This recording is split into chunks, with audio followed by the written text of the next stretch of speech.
It is Saturday, January 15th in the NBA, and I'm back with my 4 best picks of the day, including 3 player props and my favorite spread pick of the day. Yo, what's going on, everyone? This is Austin from Calling Our Shot. And let's get into a recap from yesterday. We are in a change of scenery, but that won't stop us from making some money as we've had 3 straight profitable days going 2-1, 2-1, and then yesterday 3-1. And boy, we're so close to bringing out the brooms. Man, oh man, our best bet of the day, De'Aaron Fox over in PRAs. He almost cashes that with points alone, cashed it with 8 minutes left in the third quarter.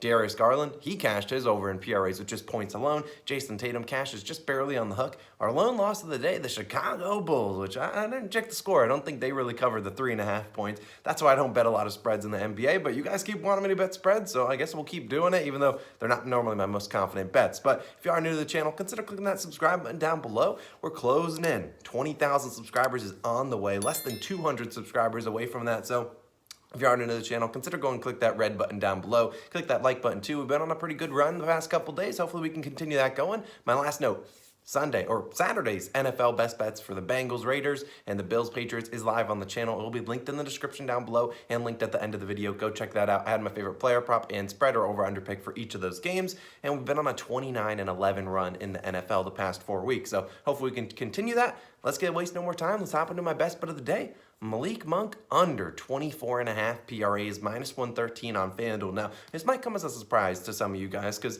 I'm fading one of the primary scorers for the LA Lakers at the moment, but there's a method to the madness. I promise you that. So hear me out. Now, personally, the best value is on fading his PRA line. Now, if you have just points or you just have just rebounds or assists, probably into just fading his points because normally he's going to need a lot of points to hit this over. Now, he has hit this over in points but gone under in PRAs in the past, but I don't think he'll do that today. Now, Monk, he's been great, honestly, since being inserted into the starting lineup for the Lakers. He's been one of the bright spots. He's had 20-plus points in 6 of their last 9 games. He's made people a lot of money. I know the gambling Twitter community and really just the gambling community loves betting on Malik Monk, but today I just think they should just stay away from him because there should be no surprise that he's really been one of the bright spots for the Lakers, one of the reasons that they've won some games. But let's talk about his season, though. Over the last, he's hit a bunch of 20-point games, but he notoriously doesn't fill up the stat sheet. That's not normally a thing he does. Now he has scored 20-plus points in 10 games this season.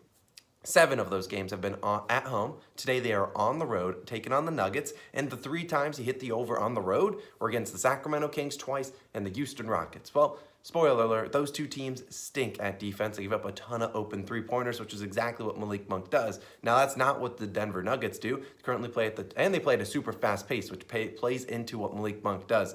Not what the Nuggets do. They play at the 23rd fastest pace in the league or the 7th slowest. They have the 11th best defensive rating, and they currently allow the 7th worst three-point shooting, or I guess best three-point shooting percentage, because they don't allow people to shoot very well from them, and I doubt that Monk will get open too often. Now, it is hard to fade a guy that is on a hot streak, but I'm going to do it today, and we'll take his under. Sharper books have this line at minus 167. Love the under 24.5 PRAs, and we'll ride with it. I know a lot of people might disagree with the pick, but I have faith in him. Now, before I get into my favorite spread pick of the day, apologize for the lighting. It's a little bit different. We're at the parents' house. Let me talk about one more player prop, and it is Shai Gilgeous-Alexander over 33.5 PRAs, minus 113 on FanDuel. Now, if I had to be honest with you guys, I was going to take SGA's over in assists because it was plus value, and I think it's a good bet, but his points is a great bet as well because today the Cavaliers are traveling to take on the OKC Thunder. The Thunder are at home, and while I like Darius Garland's props today, his PRA line is 32.5. I think the best edge here is going to be on Mr. Shai Gilgeous-Alexander. Now, here's a stat for you that you might not know. Shai Gilgeous-Alexander leads the NBA in drives per game. I think he averages about 24 per game, which is about 3 or 4 more than anyone else close to him. The next guys are guys like Ja Morant, which you would guess, Luka Doncic, Trae Young, Russell Westbrook, and a guy yesterday named DeJounte Murray. Hopefully I pronounced that right, DeJounte Murray. I hope. Someone always comments saying I pronounce it wrong, but you saw what he did yesterday to the Cavaliers team. 30 points, 14 rebounds, and 8 assists for 52 PRAs. He was on one, and this is a guy that doesn't shoot a lot of threes. He shot 4 threes, only 3 free throw attempts.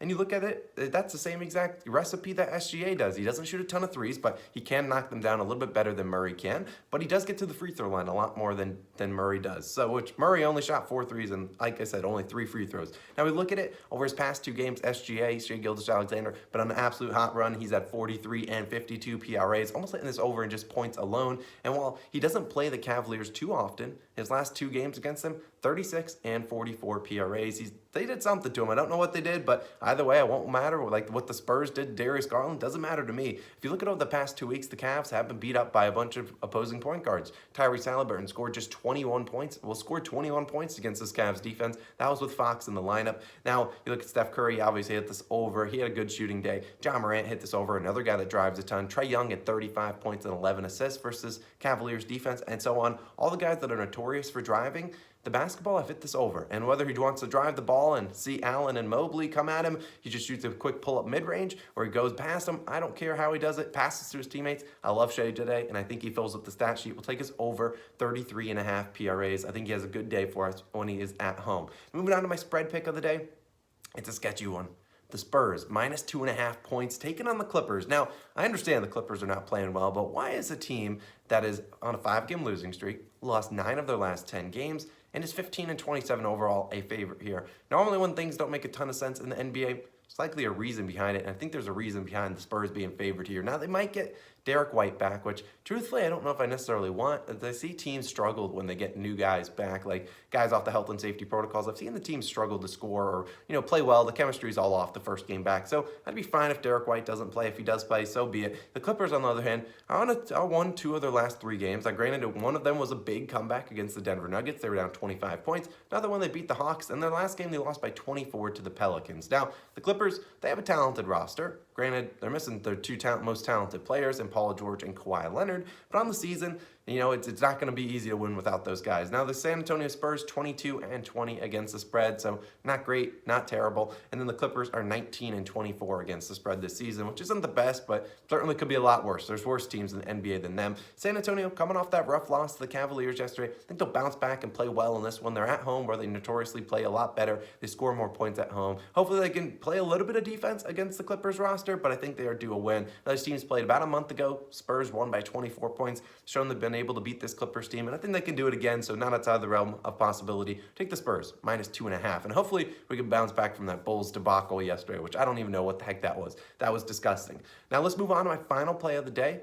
It is James Harden, over 43.5 PRAs, minus 115 on DraftKings. Now, I've seen a couple books at different lines. We've seen, obviously, 43.5 on DraftKings. I believe it's the same on Caesars. Now, 44.5 on a couple other books, and I hope he doesn't end up 44 for the people, but I like 43.5, and I like it up to 45.5. Now, we're right on James Harden. He's our final play of the day. Now, if you don't have a PRA line, and I apologize, I normally don't do a ton of PRA lines, although the last 2 days have been 3 of them, but they paid out yesterday. I would lean towards over in assists or points. I don't necessarily trust the rebounds too much, but I do like the points. I like the points, and you'll understand why. Now, James Harden been in a little bit of a funk, and I feel like it comes down to, if you've watched the games, he's been kind of taking a backseat to Kyrie Irving's return.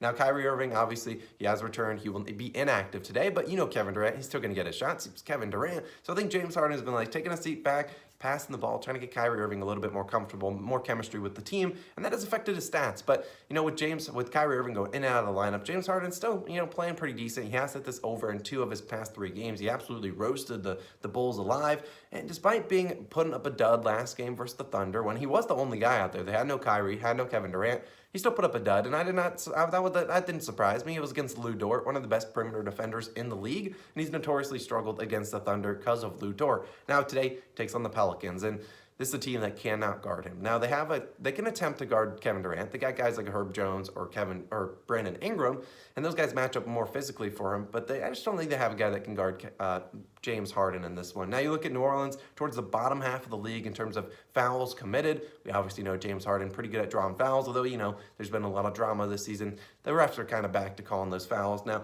we all know Jonas Valanciunas. He's in the paint and he loves to hack, man. If he sees a foul that he can get, he gets up and gets ready for that foul. Now, these 2 teams played each other, I believe, back in November. James Harden, he had an okay game. 39 points, 5 rebounds, and 12 assists. Easily crushing this line, 56 PRAs, destroying this over. Now, in his last 3 games against the Pelicans, 39 points in all of them. That's why I normally lean towards his over in points today. Should be aggressive once again without Kyrie Irving and several other guys for the Nets. And we look at it, I like this line, like I said, up to 45.5. Over under set at 228.5. Nets are only 7.5 point favorites. Hopefully we can get a close game here. Pelicans have one of the worst defensive ratings in the NBA, currently 6th worst. And I think that James Harden is due for a big day. I think he should fill up the stat sheet. I normally pick PRAs for guys that have the potential to fill up the stat sheet, potential triple-double watch. So, Fear the Beard, that's our 4th play of the day. Those those are my 4 plays. Like I said, if you want to check out my best bets for Saturday in the NFL, they're on the screen. If you want Sunday's best bets